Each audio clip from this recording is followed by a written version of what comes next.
pray with us. I'm not a teacher, but they asked me to do it, so I just have to be obedient to the Lord. Amen. So we're going out into Esther's house this morning. If you got your paper, Queen Esther, you see the first chapter. It talks about how that's time, how the king, they having a party. I mean, they was partying, amen. And okay, let me get to it. So y'all pray with me now, because I'm kind of nervous. Like I said, it's the first time. Okay, for a full 180 days, the king displayed his wealth and his kingdom and the glory of his power, and he gave a banquet, right, lasting for 7 days. All the military leaders, or the princes, and all the noble people, all the people that dignitaries, the big people, amen. He didn't bring the little people inside. He got the big people. He put his best on. He put the best on of the king's request, and he told them to give them all the wine that they want, much as they want, as full as much as they want. Don't stop, amen. So they did that, and then all of a sudden, all of them got drunk. Just drunk, because they've been drinking for 7 days, full of wine.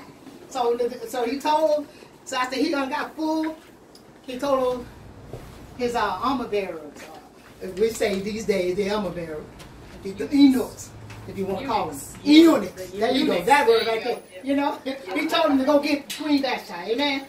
Told her go get her and bring her here because she was so pretty. Go get her and bring her to the so everybody could see her what she looked like. And then so she was having a party too. She was enjoying herself. Her and her girls. We put it in today's term. Her and her girls just having a party. And so when they got drunk, he said, okay, now, Queen Vashti said, no, I'm not coming. And you know how we are, and women, especially black women, if you don't want to do something, you already know he's drunk. You already know he done had a good time. So I'm not going out there. That's what she said. I'm not going. But it's how many know it sometimes it's best to be obedient than to make a sacrifice. Because after her disobedience, it cost her queenship, right? So she had to go. So the Queen Vashti gave, she was giving a party for every women.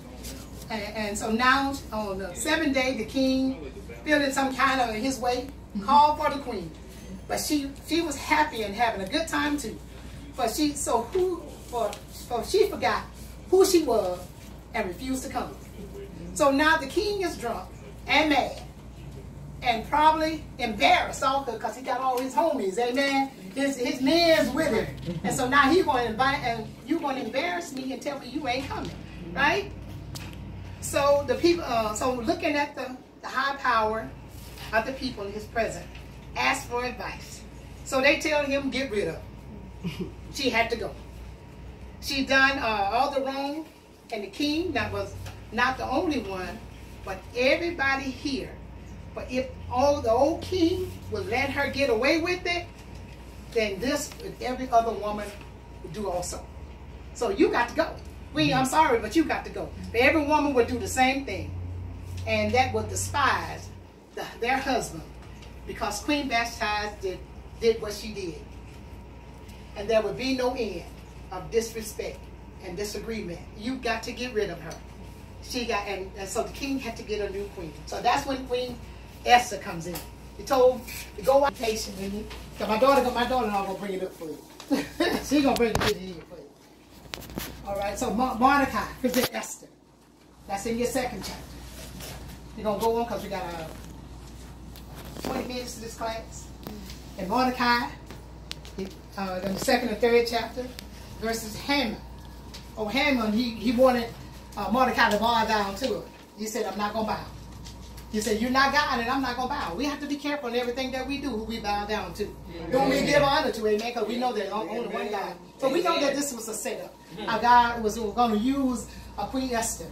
And so Mordecai had to bring her, Mordecai was the uncle of Esther. And he brought her to her. And so he brought her to the king. And the king looked out. The first thing he see, oh, how pretty she was. He had to have her. He wanted her, Queen Esther. So he married her. And then,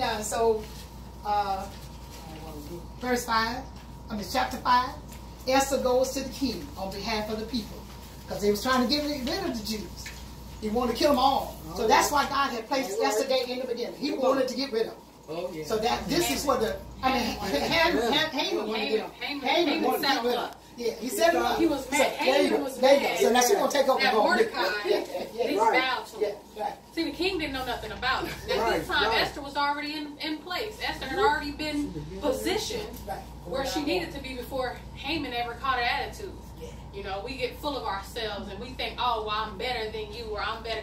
He didn't realize who Mordecai really was. So when Mordecai was at the gate, Mordecai, before all this, Mordecai was at the gate and he overheard the plot against the king. Right. And went to Esther and said, hey, or went to the sent the message to the king that, hey, your men outside the gate are plotting to kill you. See, the king said, oh, no, they ain't going down. So they got rid of him and had him killed. Cool, okay, well, guess what? It was written in the scribes what Mordecai had done. But Haman, being the one that gave the message to the king, he praised Haman for it. He gave that message, but that wasn't from Haman. No. It was from Mordecai. And it was only written in the scribes. So see, what happened was, as everything was going on, Haman was now mad that Mordecai wasn't bowing to him. Okay, so because you won't bow to me, oh, and you a Jew, and you don't practice what we practice, oh, I'm about to have you and all your people killed. I don't care who you are. I don't care if you're a man, woman, boy, or girl. I'm having all you killed. Okay, so go ahead and have us killed. So that's what he did. He wrote an edict. He went to the king and said, listen, you know what? These people, they ain't for you. They ain't doing the things that they should be doing. That wasn't the truth. They were minding their business. You didn't like what they was doing. So he said, okay, yeah. He gave him his signet ring. He said, go ahead and do whatever you got to do with him. Even though Haman was like, I'll give you 10,000 shekels of silver. He's like, you can keep your money, because if they ain't for me, I don't want them there. So okay, he wrote the edict and had all, it said all the Jews was going to be killed on a certain day. Ooh. All right, well, that news went to Mordecai. Mordecai fell in grief and put on his sackcloth and then went in mourning. When that happened, then it got word sent back to Esther. It's like, well, why he acting like that? Why he walking around? We can't do that. Esther being who she is, she's in power. Let's give him some clothes and get him out of these sackcloths. He can't, he can't enter into the kingdom. He can't even be at the gates mourning and crying out loud because he's so full of grief that all his people are gonna die. Right. So when she had the clothes taken to him, he said, I don't want them, because this is why I'm in grief. And when that message went back to Esther that all the Jews were going to be killed, that's when Esther was like, well, what do you want me to do? I can't do anything. That's when in chapter 4, verse 19, your favorite chapter, your favorite verse, he said, yeah, if I perish, I perish. That's what it is. That's what it's going to come down to, because at the end of the day, it's for such a time as this that God created me. And each one of us, that was my whole revelation that I got out of this chapter, was each one of us has a purpose. And every one of us was put here for a specific time and place for something. If I just meet one person on today and give God's word, that might be my whole purpose in life. But guess what? That was Esther. That one time, it wasn't because her whole life was just so significant. No. This time, such a time as this, was when Esther needed to be called and needed to be in the kingdom. Her beauty got her there. So that's the reason why she had to be so pretty. She had to be, a virgin. She had to be so perfect so that she could get into the kingdom, so that all the Jews would be saved. Because Mordecai told her, if you don't do it, God will send somebody else to save us. And sure enough, she said, okay, well, you're right. But as sisters, what she did was, hey, y'all go out there and y'all pray for me. Everybody go in fasting and prayer for 3 days. And we're going to do the same thing, me and my house. And instead of us being catty and like we are petty, like, forget her. We going to let her just suffer, whatever. Her and her people and all the Jews, they went into fasting and prayer for her, so that she would be victorious and say that's something for everybody. Instead of us having a selfish mentality like, no, she can do this on her own. No, she didn't. All her people said, okay, if she's going to be the one that God sends to be able to save us, we'll do whatever it takes. And everybody fasted for those 3 days. In that fasting, she said, well, if it be so, I'll go to the king. Because, can't nobody just enter into the king. The king got a call for you. And so she said, well, if I perish, I perish. Because if I go in there and he says he don't want to see me and I done came in there, then I'm just going to have to die. That's right. But lo and behold, she being a queen and she being who she is and of favor to the king, he extended his scepter and she touched it and so on and so forth. So she was favored. She said, well, he said, well, what can I do for you? You know, what is it that you want? She said, well, just you and Haman come to a banquet of mine. Just you two. Set him up. They said, okay. So she gets to the banquet. It's all beautifully set up. They got some turkey, some bread, and some bananas. It's all the banquet we created. And when he gets there, he says, okay, now that we're all together and we're having this nice feast. Okay, what is it that you want? What do you want from me? What do you petition of the king? And she said, well, if it pleases the king, come to a banquet with me for tomorrow. You and Haman. Haman feeling great because he's like, oh, I'm good, you know, I'm in with the queen and the king, you know. But he went back to his family who's rooting against, you know, against the Jews and against Mordecai. And he's like, oh, you know what you should do? Have these gallows built and have them hung on. So that's what we're going to do. It's like, okay, so build this gallows. So they built these gallows 75 feet high. On the Bible it says 50 cubits high. In reality, that's 75 feet high. So they built these gallows and were sitting outside of Haman's dwelling. So as he comes back, he gets rushed in between here. He gets rushed back into this banquet. And when he goes into this banquet, this is the second day, and he says, Queen. The king says, Queen, what do you petition of me? She says, well, if it pleases the king, spare my life. I just want you to spare my life and my people's life. Because there's been a plot to have us all killed. And he is outraged. Who would do such a thing? Why would they do that? And she just points. It was him. It was Haman. And at that very moment, he knew his fate. Haman was already knowing. So instead of pleading to the king, please spare my life, he already knew the king had already had it in his head. Oh, you about to die. Because you can't come and, you know, this is the one. I done already had to get rid of one. Not because of you on my track. No, I'm not killing one and I didn't even know about it. So while he's begging Queen Esther, he's, you know how it was back in those days. They all on these lounge chairs and they're all eating all this fruit with all these people. So she's laying down, and as he comes to beg, the king thinks, oh, you trying to hit on her? Oh, in my house? Oh, how dare you? So at that very moment, it was a simple misconception, but it didn't even matter. It didn't matter what it really was. How I perceived it to be was, you was trying to come on to my wife. Oh, you gotta go. So at that moment, he said, no, have them killed. Have them hung on those same. They told me, you know, there's some gallows outside of Haman's house. Oh, why don't you have them hung on? And see, the funny thing was, Haman's wife had already told him at that very moment before he went to that banquet, Mordecai is your demise. He's already gonna get you killed. And sure enough, if he didn't get hung on the same billows he built for Mordecai. So in that, it was just in that whole situation, it came as a full revelation that not only was it about God's timing, the perfect setup, but it was all about prayer and fasting and our obedience. If Esther hadn't been obedient to just a simple request, who's to say what the fate of Esther would have been, or what the fate of the Jews would have been? But because she was obedient and how everything ended up playing out in her favor, God had already seen fit. God had already predestined what her role was anyway.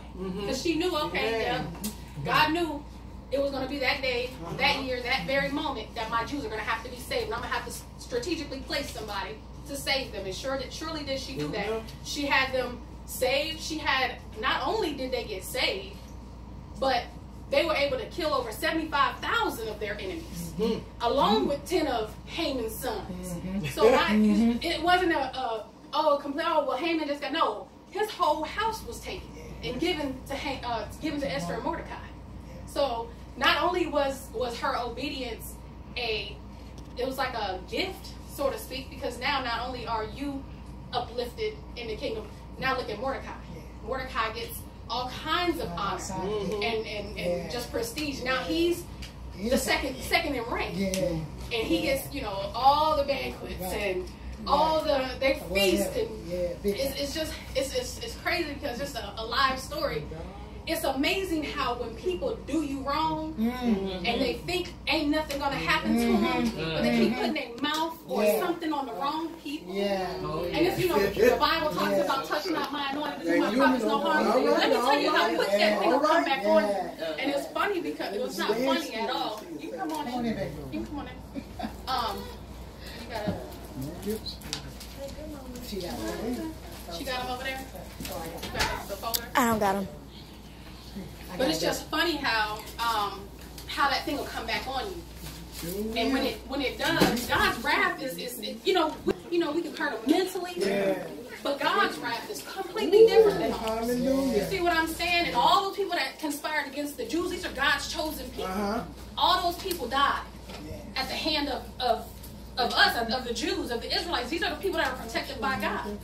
So okay, it's funny how, you know, something, it's not funny, I keep saying it, but it's amazing, it's ironic how when things happen and then it comes back on them, you're like, oh, we shouldn't, you know, we gotta, girl, did you hear what happened to so-and-so?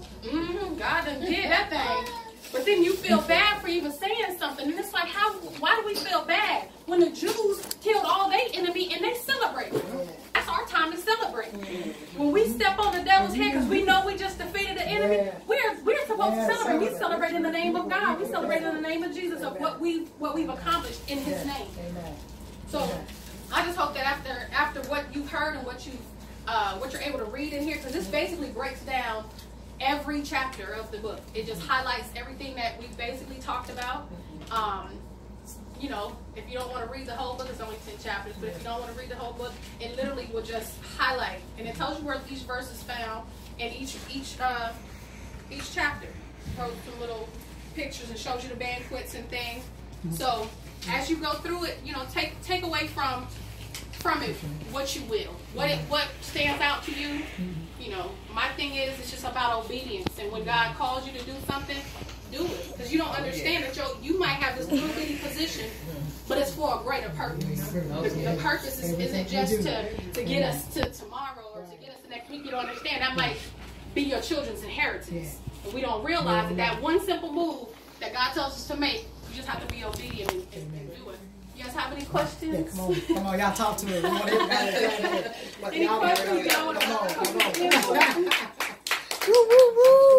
Share light on it for us. Come on, I know y'all got something about Esther. I know y'all done read it. Yes, ma'am. Hey, baby. I want to expound on one thing that you said, that the story of Esther and Mordecai also teaches us that what the devil meant for evil, Oh, yeah. God will Turn around.